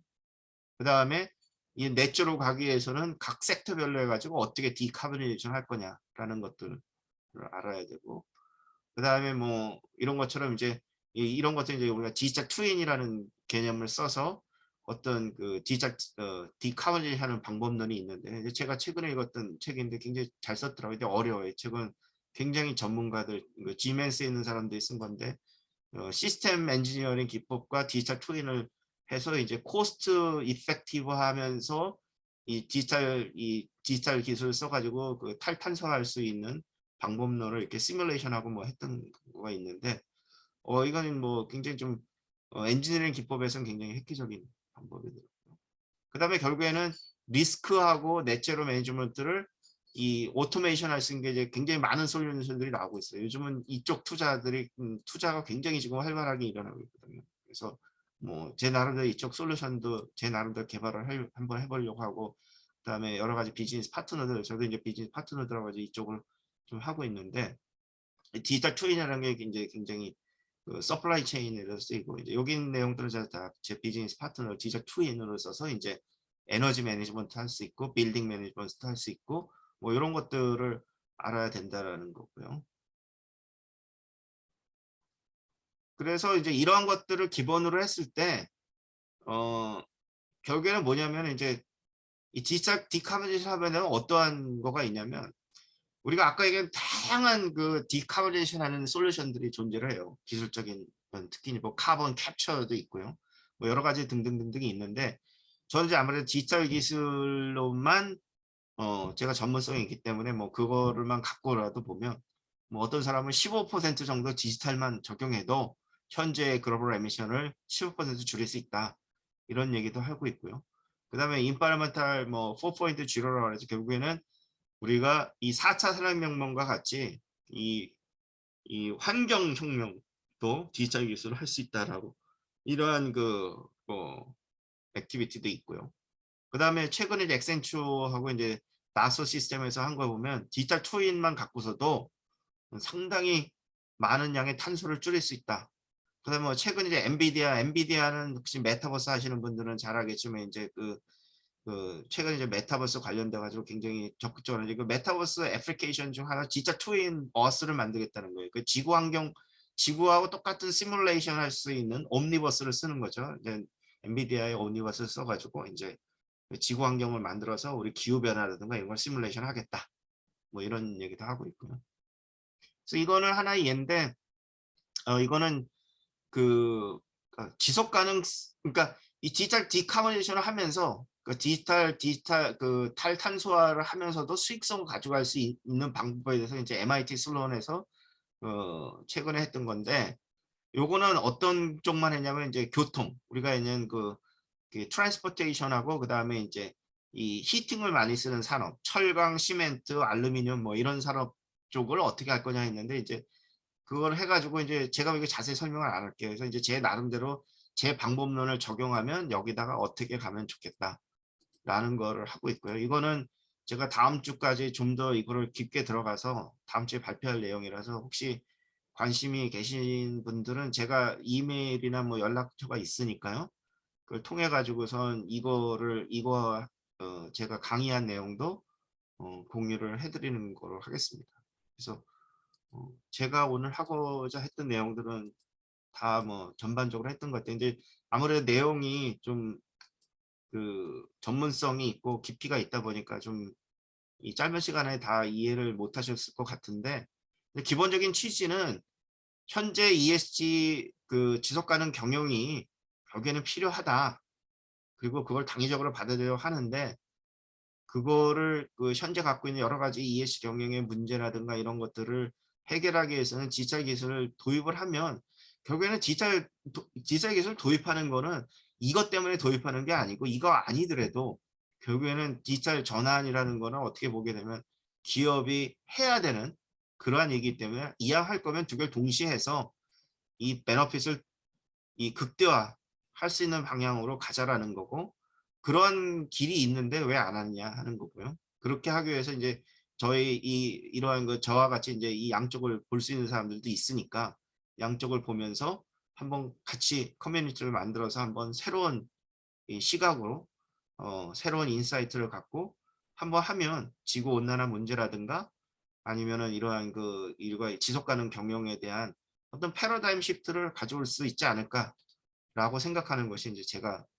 구상하고 있는 거고 지금 아직까지도 온고잉인 것 같아요. 아직 저도 뭐 제 자신이 뭐 여기에 대해서 뭐 세계적인 대가가 돼가지고 뭐 이러쿵저러쿵 막 인사이트를 줄 정도는 아닌데 적어도 언더스탠딩은 끝난 것 같고 기본적인 인사이트를 줄 정도는 된 것 같고 이쪽 분야에 있는 사람들하고 대화는 가능한 정도 수준이 된 것 같고 고괴의 첫 번째에 대한 제가 했던 내용을 오늘 발표하는 시간을 한번 가졌고 제가 사실 이거를 좀 주저했어요. 왜냐면 이게 미국이나 유럽에 있는 전문가한테도 이런 얘기하면 굉장히 낯설어 하거든요. 그런데 이제 한국은 아직 ESG 이 지속 가능 경영은 아직 초기 단계이기 때문에 이거를 얘기해야 되나 말을 하자. 아유 모르겠다. 일단 한국에 있는 분들한테 먼저 얘기해보자. 사실 미국보다 먼저 여기 이제 한국에 하고 뭐 방법론이 있겠죠. 나름대로 이제 제가 생각한 것들을 좋게 받아들여지는 그런 거 있으면 저는 바람이 이제 한국에 이런 걸 더 주도적으로 하면 굉장히 리더십을 가질 수 있지 않을까라고 하는 것이 이제 제가 생각하는 내용입니다. 예, 제가 오늘 발표할 내용은 다 했고요. 시간이 좀 한 15분 정도 남았으니까 그 뭐 자유롭게 토론하거나 질문을 하거나 뭐 그런 시간을 가졌으면 좋겠습니다. 이상입니다.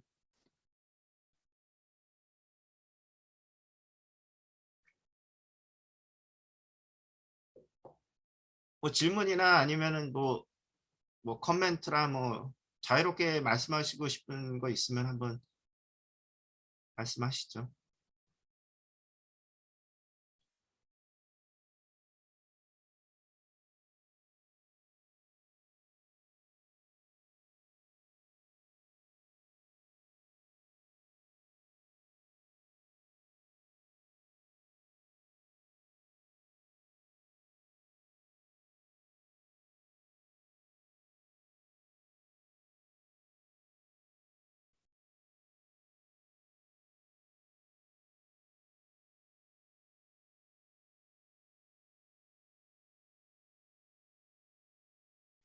질문 중에 현재 실제로 AI 도입을 통해 ESG를 통합.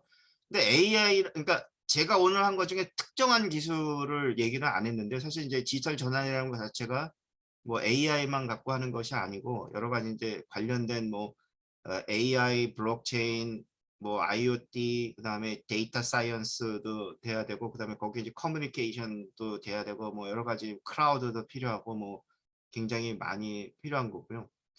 어, 이런 거를 통해 가지고 지금 통합을 하려고 하는 기업의 요청은 아직까지는 없어요. 왜냐면 이거를 저희가 지금 저희 전문가 그룹에서 이제 이거를 화이트 페이퍼를 만들어 가지고 이제 미국도 이제 인재 보급을 하자라고 얘기하는 거고, 그러니까 저희 바람은 이제 그 뭔가 새로운 패러다임을 만들 수 있는 거는 나온 것 같아요. 근데 아직 이거를 더 깊게 들어가고 뭔가를 사람들한테 인사이트를 주기 위해서는 저희가 좀 더 해야 될 것 같고요. 그래서 지금 목표는 이제 화이트 페이퍼는 저도 그렇고 뭐 저희 전문가들도 그렇고 이제 네트워크이기 때문에 거기를 통해 가지고 사람들한테 보급을 하고 사람들과의 어떤 공감대를 형성하려고 하고 있고, 아무래도 좋은 거는 이제 이 가장 좋은 거는 사실은 이제 인플루언싱을 할 수 있는 방법인데, 그건 고민 중이에요. 일단은 저희가 이제 포브스라든가 이런 경제 잡지에 저희 생각을 알 생각이고요.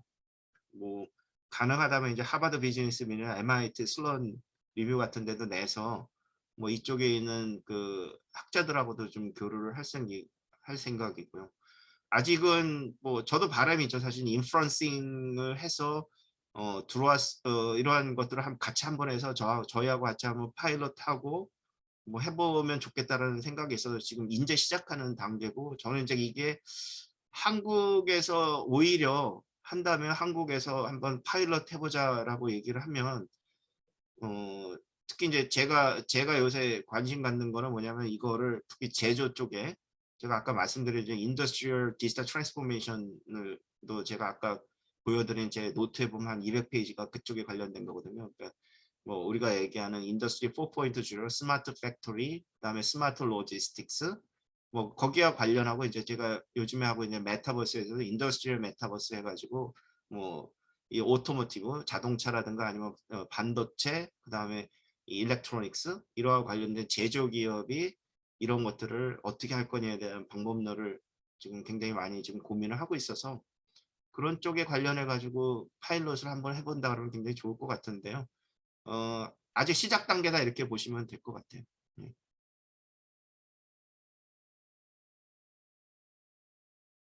예, 저희도 사례가 나오기를 지금 사례를 만들려고 지금 이런 일을 하고 있는 거죠. 사실은 이제 사례를 만들기 위한 그 전에 이제 저희의 전문성을 알리고 저희가 방법론 이런 것들을 한 이유가 그거, 이제 그걸 알려서 사람들한테 공감대를 얻고 사람들이 거기에 대해서 한번 해보자라는 거가 나와서 사례가 나오면 저희도 하나 사례 만들어 가지고 베스트 프랙티스가 나오면 좋을 것 같은데, 어 글쎄 모르겠어요. 미국이 먼저 갈지 아니면 한국에서 또 이렇게 좋은 생각을 갖고 같이 해보자고 아니면 한국 같은 경우에 정부가 많이 주도를 하니까 정부에 있는 어떤 공기업이라든가 이런 쪽을 한번 파일럿을 해볼 기회가 있으면, 저도 이거 제가 이거 하면서 솔직히 얘기하면 작년에 이제 제가 2년 동안 하면서 이런 생각을 한 거예요. 처음에는 이제 여태까지 기술들을 한번 전체적으로 융합을 해서 한번 인사이트를 가져보자라고 해서 이제 그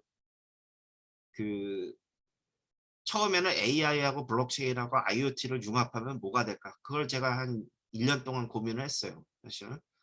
그걸 하면서 이제 어, 굉장히 많은 리서치를 했는데 한 방에 안 나오더라고요. 그러니까 한 방이라는 게 뭐냐면 제가 이걸 오늘처럼 이렇게 딱 발표를 하면 이 분야에 있는 커뮤니티에 뭔가 딱 파장을 줄 수 있어. 이 AI, 블록체인, IoT 하는 사람들이 와, 이런 인사이트가 있구나. 한번 이렇게 해보자. 우리 뭐 AI 하는 사람들은 잘 알 거예요. 딥러닝 하면 뭐 누구누구가 해서 뭐 딥러닝 어떤 것들을 하고 뭐 우리가 어떤 것들을 했다. 뭐 이런 것들이 있잖아요. 그런 레벨을 1년 갖고는 안 되더라고요.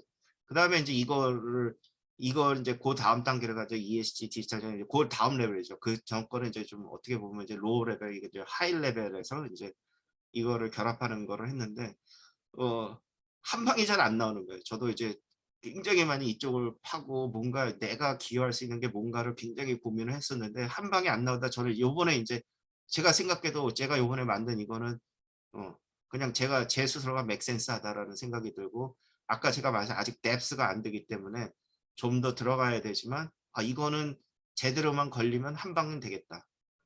사람들이 만약에 이거에 대해서 인식만 전환을 갖고 오면 디지털 전환은 어차피 사람들이 다 알고 있는 거고, ESG 지속 가능 경영도 어차피 사람들이 다 알고 있는 내용인데 두 개를 결합하는 거에서만 사람들이 호응을 해주면 그건 한 방이 되겠다라는 생각 갖고 지금 하고 있고요. 여기 이제 굉장히 좋은 거를 말씀은 이제 한국의 스마트 팩토리 공급 기업에 계신 분인데 이제 ESG 접근이 필요하다고 말씀. 예, 저도 생각하거든요. 그래서 저도 왜냐하면 그러니까 이게 이제 그런 것도 있어요. 이게 ESG 경영하는 게 지금 보면 다 대기업들만 하고 있는데요. 사실은 이제 말로는 그렇게 해요. ESG 경영을 하면 결국에는 기업의 수익성이 좋아지고 어쩌고 저쩌고 뭐 주식시장에 저도 사실 이제 ESG 경영에 대해서 처음에 관심을 갖게 된 게 이제 누가 이제 어떤 거를 하게 되면 이제 뭐 빅히트를 찍거라는 게 뭐냐면 이제 ESG 펀드들이 많이 늘어나니까 이제 뭐 ESG ETF 뭐 이런 것들이 많이 늘어나요. 그러니까 인덱스 갖고서 이제 ESG 하는 기업들 모아가지고 거기다 투자하는 거죠. 그런 거 이제 뮤추얼 펀드 이런 거는 뭐 아실 거예요. 그래서 이제 그런 쪽으로 갔을 때 결국에는 얘네들이 많이 얘기하는 게 알파라는 거예요. 알파. 이게 알파라는 게 뭐냐면 이제 기업의 펀더멘탈 그러니까 어떠한 그 수익성 있는 기업에 비해서 뭔가 ESG 경영을 하게 되면 다른 기업보다 어떤 여러 가지 이제 그러니까 이제 리스크 어저스티드 리턴이라고 얘기하는데 이제 그 어떤 투자 위험성을 제어한 어떤 펀더멘탈 레벨에서의 기업의 수익성이 ESG 경영을 하는 회사가 더 좋다.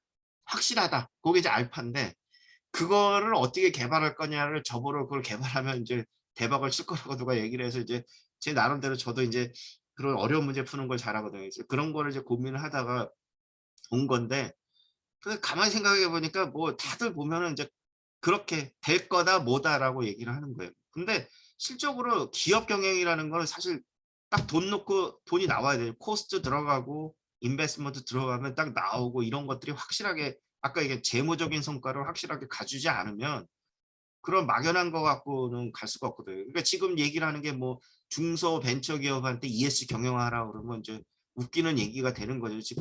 지금 당장 뭘 하기도 지금 뭐 하기 힘들어 죽겠는데 거기다 ESG를 코스트 개념으로 갖고 가게 되면 뭐 그래가지고 정부가 무슨 뭐 베너핏을 좀 준다? 결국에는 궁극적으로는 현실적으로 기업이 중소기업이 됐든지 간에 기업이 수익성을 낼 수 있는 펀더멘탈에다가 ESG를 둬야 된다고 생각을 하는 거고 그걸 할 수 있는 게 결국에는 기업이 디지털 전환을 하게 되면 결국에는 기업의 수익성이 올라갈 수밖에 없거든요. 잘해야 되겠죠. 물론 이제 디지털 전환 자체도 실패하는 기업들이 많지만 그걸 잘하고 거기에 ESG를 올리는 ESGX를 하게 되면 결국에는 중소기업이나 벤처기업들도 ESG 경영을 할 수 있는 계기가 될 수 있다라고 저는 생각하는데 여기 공감을 해주시는 분이 있으니까 되게 감사하네요. 예.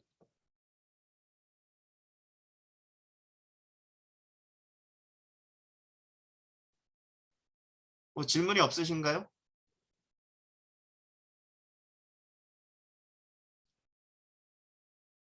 예, 그럼 질문이 없으시면 또 혹시 어,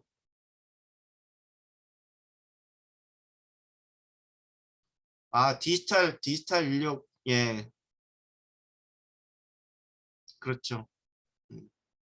사실 디지털 전환 근데 한국의 ESG 경영의 전문성을 갖고 있는 사람들보다는 디지털 하는 사람들이 훨씬 많을 거 찾기는요.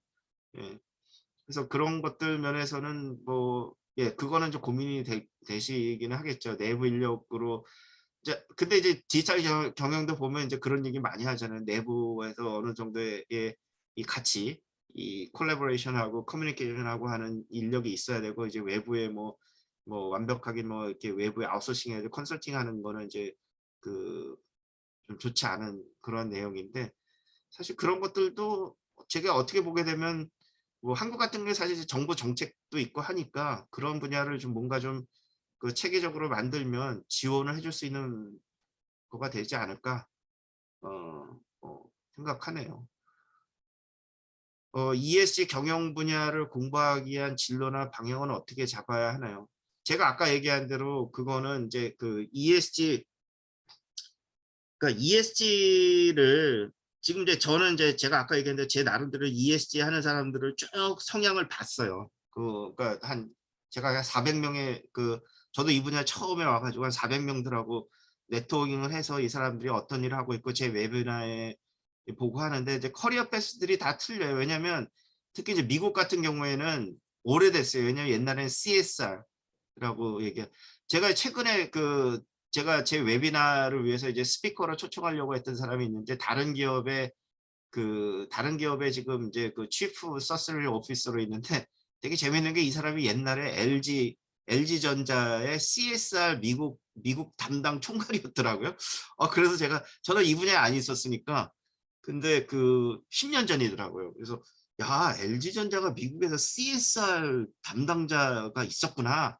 그것도 알았어요. 그러니까 한국의 어떤 다국적 기업, 그러니까 우리가 LG나 삼성이나 현대나 이런 데는 이제 글로벌 컴퍼니니까 이런 데는 오래돼 가지고 아마 그 직장 내부에서도 그런 것들이 형성이 돼 있을 텐데 사실 이제 우리가 얘기하는 ESG라는 개념은 제가 아까 얘기한 대로 인베스터 사이드에서 아웃사이드 인 퍼포먼스 메저를 하기 위해서 만든 개념이다. 그러니까 ESG라는 이런 용어를 쓰는 이러한 포지셔닝은 이렇게 많지가 않아요. 되게 이제 서스테너빌리티라는 포지셔닝을 쓰는데 이 사람들 캐리어가 다양해요. 왜 그러냐면 아까 얘기한 ESG의 항목들만 보더라도 이거 한 사람이 다 할 수 있는 내용이 아니거든요. 그러니까 보고서는 쓸 수가 있는데 그걸 전문적으로 하려고 하면 환경 되게 보면 클라이밋 체인지 이런 타이틀 갖고 있는 사람들은 되게 보면 엔바이러먼트 쪽에 관련된 사람들이 많아요. 그래서 엔바이러먼트 사이언스나 아니면 이제 저는 제가 뉴욕 스테이트 로이어도 한데 그 엔바이러먼탈 로우 한 사람들이 많아요. 레귤레이션하고 관련되기 때문에 되게 그 이하고 관련된 쪽에 이 전문성을 갖기 위해서는 되게 그 사이언스, 엔바이러먼탈 사이언스나 로우, 리걸 레귤레이션 쪽 아니면 엔지니어링 이런 쪽에 백그라운드를 갖고 있는 사람들이 많이 있더라고요. 그러니까 거기는 어떻게 보게 되면 좀 많이 열려 있다고 보게 되겠죠. 왜냐면 이제 경영 쪽에서도 이제 인바이러먼탈 매니지먼트도 할 수 있으니까 제가 옛날에 그 MIT 슬론 스쿨에서 좀 공부를 했었는데 거기에도 그 슬론 스쿨의 교수 중에 하나가 이제 서스테너빌리티 전문가가 있었거든요. 근데 이 사람 메저는 이코노믹스예요. 그러니까 엔바이러먼트 쪽에는 이제 굉장히 좀 와이드하게 오픈돼 있다. 그래서 기본적인 백그라운드를 갖고 있고 할 의지가 있으면 그쪽에 캐리어 패스를 가져갈 수도 있고요. S 같은 경우에는 소셜은 되게 많이 하는 게 뭐냐면 인터널 어페어가 많아요. 그러니까 인터널 어페어가 뭐냐면 기업 내부에서의 휴먼 리소스 관리, 그 다음에 그런 거에 관련된 것들, 그러니까 되게 보면 이쪽 있죠. 공학 쪽이라기보다는 되게 매니지먼트 사이드나 뭐 이런 쪽에 있는 사람들이 많이 하더라고요. 그래서 그런 쪽에 관련된 거, 그 다음에 이제 서플라이 체인 매니지먼트나 파트너십 매니지먼트 이런 거 하는 사람들, 그 다음에 이제 컨슈머 거기 이제 또 마케팅 하는 사람도 있고 PR 하는 사람들 이런 사람도 있거든요. 컨슈머 릴레이션십 이런 거 하는 사람들이 많이 하고요. G 쪽은 이건 완전히 좀 뭘까 탑 레이어에 있는 사람들, 되게 보면 보드 멤버의 경험이 있던 사람들이거나 아니면은 뭐 그 기업에 관련된 회계 전문가들, 어카운팅 하는 사람들 이런 사람들이거든요. 그래서 그런 쪽으로 그 카리어 파스를 잡으면 제 생각에 한국은 제가 보니까 한국도 요새 뭐 그런 과정들을 많이 만들더라고요. 뭐 카이스트나 이런 데서 뭐 ESG 전문 경영 과정을 만들어 봤는데 사실 미국의 ESG 경영 이렇게는 안 하는 것 같고 제가 아까 얘기한 대로 이제 environmental, social, governance하고 관련된 거버넌스 특히 이제 기업의 거버넌스 프랙티스는 뭐 매니지먼트에서는 많이 하기 때문에 그런 쪽에 관련돼서 자기가 조금의 어떤 그러니까 관련 전공 분야에 있으면서 ESG에 대한 걸 기본적인 거를 공부를 해서 어떤 그 기본적인 걸 가서 이제 실적으로 프랙티스를 하면 되지 않을까요? 제가 볼 때는 한국은 기회가 많이 널려 있는 것 같아요. 왜냐면 지금 초기 단계이기 때문에 좀 자기가 할 의지가 있다 그러면 할 수 있지 않을까 저는 그런 생각이 들고요. 예. 근데 되게 이런 거죠. 닭과 달걀의 문제인데 그 이거를 두 걸 동시에 하는 거에 대해서 선례가 없다라 그래가지고 투자를 안 하느냐 그런 건 아니에요. 왜냐면 아까 얘기한 엑센추어 같은 데서도 설문조사를 했는데 이런 걸 하고 있는 기업이 있거든요. 자발적으로. 그렇기 때문에 저희가 그거를 뭐 선례를 지금 저희 방법론으로 해서 안 하다 보니까 이거를 기업에서 고려를 안 하고 있는 건 아니고요. 그래서 그거는 충분히 할 수 있다고 생각이 되고 이제 특히 어차피 저희가 생각하는 건 뭐냐면 디지털 전환은 뭐 그 선례가 굉장히 많기 때문에 그래서 저희가 디지털 전환을 밑에다 두고 거기에 ESG를 얹어서 인베드 하려고 하기 때문에 저희는 전략적으로 가능하다고 생각하거든요. 왜냐하면 디지털 전환에 우리가 저희 같이 하고 있는 그룹에는 디지털 전환 쪽은 굉장히 오랫동안 저도 그렇고 오랫동안 했던 사람이고 경험도 있고 그다음에 실사례도 있기 때문에 그 위에다가 하고 기업 입장에서도 ESG 디지털 경영, ESG 지속 가능 경영 해야 되는데 거기 위에다가 디지털 경영까지 한다고 하기 때문에 뭐 전략적으로는 문제가 없을 것 같고 사실 이제 우리에 대한 신뢰겠죠. 이렇게 가면 결국에는 아웃풋이 아웃컴이 실적으로 밸류가 나오겠느냐에 대한 거. 그건 이제 저희가 노력하기에 따름일 거라고 생각됩니다. 그러니까 뭐 좋은 사례가 나오기를 기대해 주신다니까 감사하고요. 저도 그런 생각을 하고 있고 뭐 어떻게 막 뭐 어느 분야든지 혁신을 처음 하는 사람은 다 그런 문제에 부딪히니까 저희가 총대를 메고 가는 거니까 만들어야 되겠죠. 예, 그러면 하여간에 오늘 오랫동안 경청해 주셔서 감사하고요. 제가 요 강의 녹음한 거랑 다음번에 대한 것들은 제가 이메일을 통해 가지고 알려드리도록 하겠습니다. 예, 그럼 오늘 수고 많으셨습니다. 예, 그럼 예, 감사합니다. 예.